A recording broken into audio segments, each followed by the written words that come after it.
Court practice audio news में आपका स्वागत है। आज 26 जनवरी 2026 है और हम लेकर आए हैं पिछले 48 घंटों की कानूनी दुनिया की वो बड़ी खबरें जिनकी गहराई में जाना जरूरी है। बिल्कुल। आज हम सिर्फ ये नहीं देखेंगे कि क्या हुआ, बल्कि ये समझने की कोशिश करेंगे कि सुप्रीम कोर्ट से लेकर हाई कोर्ट्स तक के फैसलों का हम सब पर क्या असर पड़ने वाला है। तो चलिए शुरू करते हैं देश की सबसे बड़ी अदालत सुप्रीम कोर्ट से।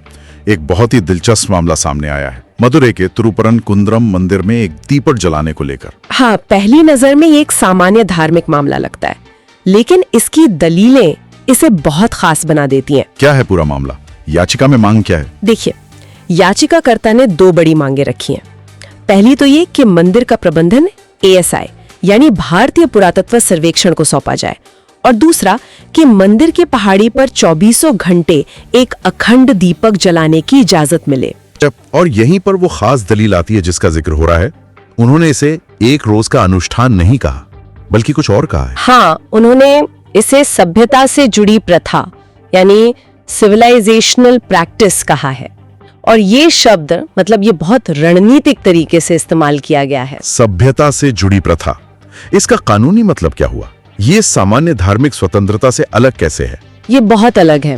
देखिए, धार्मिक प्रथा को अनुच्छेद 25 के तहत सुरक्षा मिलती है, लेकिन सभ्यता से जुड़ी प्रथा कहकर वो ये तर्क दे रहे हैं कि ये परंपरा इतनी पुरानी और गहरी है कि ये सिर्फ धर्म का हिस्सा नहीं, बल्कि उस पूरी संस्कृति और पहचान का एक अभिन्न अंग है। ओह, तो ये धर्म और इतिहास या कहें कि आस्था और विरासत के संरक्षण के बीच एक टकराव है। बिल्कुल सही पकड़ा आपने।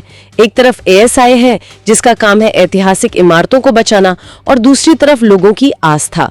सुप्रीम कोर्ट का नोटिस अब केंद्र सरकार और ASI से यही पूछ रहा है कि इस टकराव को कैसे सुलझाया जाए। सुप्रीम कोर्ट से ही एक और बहुत बड़ी आवाज आई है, खुद भारत के मुख्य न्यायाधीश जस्टिस सूर्यकांत की, और उन्होंने न्याय व्यवस्था की रफ्तार पर बहुत तीखी टिप्पणी की है। हाँ, और ये टिप्पणी बहुत शक्तिशाली है। उन्होंने कहा, न्याय में देरी न्याय से इनकार नहीं, बल्कि न्याय का विनाश है।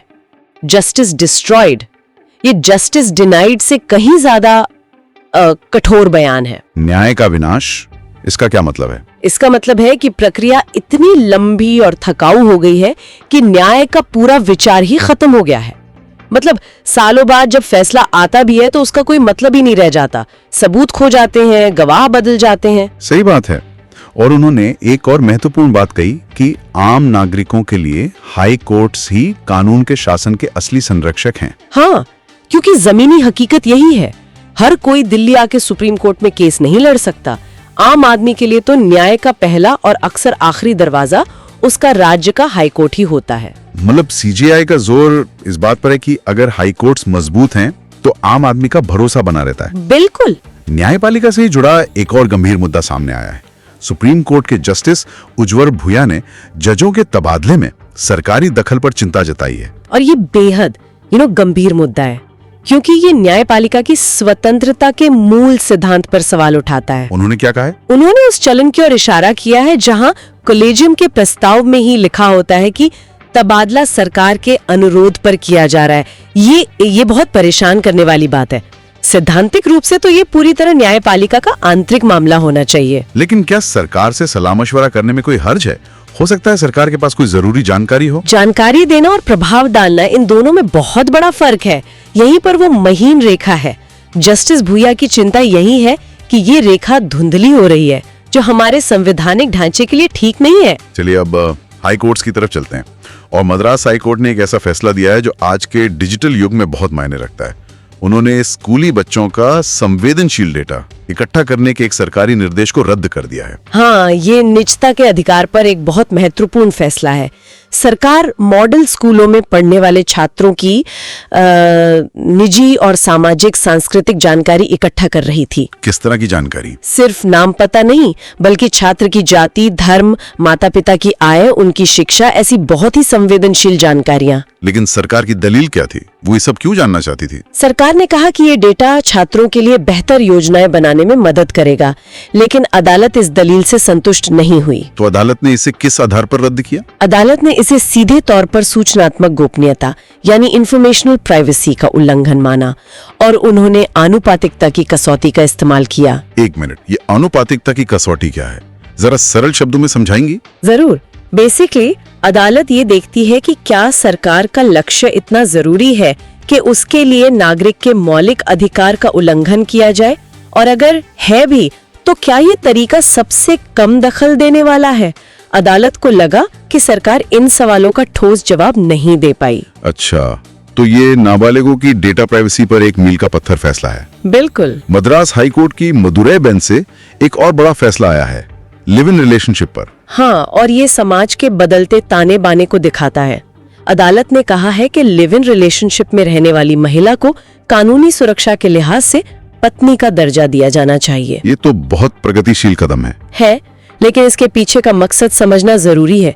इसका उद्देश्य उन महिलाओं को शोषण से बचाना है जिन्हें शादी का झूठा वादा करके सालों तक साथ रखा जाता है और फिर अचानक छोड़ दिया जाता है। तो ये हर लिव इन रिश्ते पर लागू नहीं होगा? शायद नहीं। ये फैसला शायद उन रिश्तों पर लागू होगा जो लंबे समय से चल रहे हैं, समाज की नजर में पति पत्नी जैसे हैं। इसका लक्ष्य रिश्ते को परिभाषित करना नहीं, बल्कि कमजोर पक्ष को एक कानूनी सुरक्षा देना है। अब चलते हैं मुंबई, जहां बॉम्बे हाईकोर्ट वायु प्रदूषण के मुद्दे पर बहुत सख्त नजर आ रहा है। आप कह सकते हैं कि उनका सब्र का बांध टूट गया है। कोर्ट ने बीएमसी और नवी मुंबई नगर निगम के कमिश्नरों को सीधे चेतावनी दी है। क्या चेतावनी दी है? कि अगर वायु प्रदूषण को नियंत्रित करने के नियम लागू नहीं हुए तो अदालत उनके वेतन को रोकने का आदेश दे सकती है। वेतन रोकने का आदेश? ये तो बहुत ही कठोर कदम है। क्या अदालत ऐसा कर सकती है? ये एक असाधारण कदम है और इसे न्यायपालिका की हताशा के रूप में देखा जाना चाहिए। जब प्रशासनिक मशीनरी बार बार फेल होती है तो अदालतें ऐसे कठोर कदम उठाने को मजबूर हो जाती हैं। और जवाबदेही तय करने का ये सिलसिला सिर्फ मुंबई तक नहीं है। इलाहाबाद हाईकोर्ट ने भी पुलिस को लेकर एक बहुत सख्त आदेश दिया है। हाँ, और ये हम सब की व्यक्तिगत स्वतंत्रता से जुड़ा है। अदालत ने कहा है कि गिरफ्तारी के कारणों को अरेस्ट मेमो में लिखित रूप में दर्ज न करना एक गंभीर उल्लंघन है। और अगर कोई पुलिस अधिकारी ऐसा नहीं करता है तो उसे निलंबित किया जाना चाहिए। ये सुनने में एक छोटा सा नियम लगता है, लेकिन इसके मायने बहुत गहरे हैं, है ना? बहुत गहरे। ये अरेस्ट मेमो ही वो पहला दस्तावेज है जो राज्य को किसी की आजादी छीनने के लिए जवाबदेह बनाता है। ये मनमानी गिरफ्तारियों के खिलाफ सबसे बड़ा सुरक्षा कवच है। अब कुछ हाई प्रोफाइल मामलों की बात करते हैं जो सालों से सुर्खियों में थे। दिल्ली की एक अदालत ने सामाजिक कार्यकर्ता मेधा पाटकर को मानहानि के एक पुराने मामले में बरी कर दिया है। हाँ, ये मामला लगभग 2 दशक पुराना था और इसे दिल्ली के मौजूदा उपराज्यपाल वी.के. सक्सेना ने दायर किया था। इस फैसले के साथ एक लंबी कानूनी लड़ाई खत्म हुई। इसी तरह महाराष्ट्र के पूर्व मंत्री छगन भुजबल को भी महाराष्ट्र सदन घोटाले में बड़ी राहत मिली है। अपने आप में एक सजा बन जाती है। The process is the punishment, चाहे अंत में फैसला कुछ भी हो। बिल्कुल। अब कॉर्पोरेट जगत की तरफ देखें तो वहां भी सेबी ने एक बड़ा कदम उठाया है येस बैंक मामले में। हाँ, सेबी ने EY और PwC जैसी दुनिया की बड़ी फर्मों के कुछ अधिकारियों पर इनसाइडर ट्रेडिंग के आरोप लगाए हैं। इनसाइडर ट्रेडिंग मतलब कंपनी की अंदरूनी जानकारी का इस्तेमाल करके बेईमानी से पैसा कमाना। आरोप है कि इन अधिकारियों को पता था कि बैंक को बड़ा घाटा होने वाला है, तो उन्होंने अपने शेयर आम निवेशकों से पहले ही बेच दिए। ओह, तो उन्होंने खुद को तो बचा लिया, लेकिन आम निवेशक का पैसा डूब गया। बिल्कुल, ये शेयर बाजार में आम आदमी के भरोसे को खत्म कर देता है। सेबी की ये कार्रवाई दिखाती है कि वो कॉर्पोरेट गवर्नेंस को लेकर कितनी सख्त है। और अंत में एक खबर भविष्य की। भारत ने आर्टिफिशियल इंटेलिजेंस यानी AI के लिए एक टेक्नो लीगल गवर्नेंस फ्रेमवर्क का अनावरण किया है। और ये बहुत महत्वपूर्ण है क्योंकि कानून हमेशा टेक्नोलॉजी से पीछे चलता है। ये फ्रेमवर्क इसी समस्या का समाधान है। इसका मकसद है इनोवेशन और AI से जुड़े जोखिमों के बीच एक संतुलन बनाना। तो निजता से लेकर प्रदूषण तक और न्यायपालिका की स्वतंत्रता से लेकर AI के रेगुलेशन तक पिछले कुछ दिन कानूनी दुनिया के लिए एक्शन से भरपूर रहे।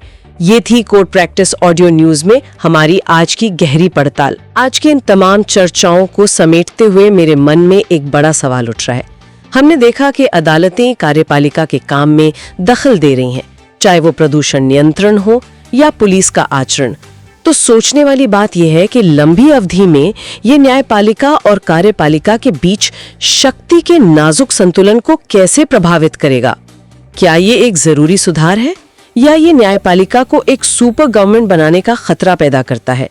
इस पर विचार करना जरूरी।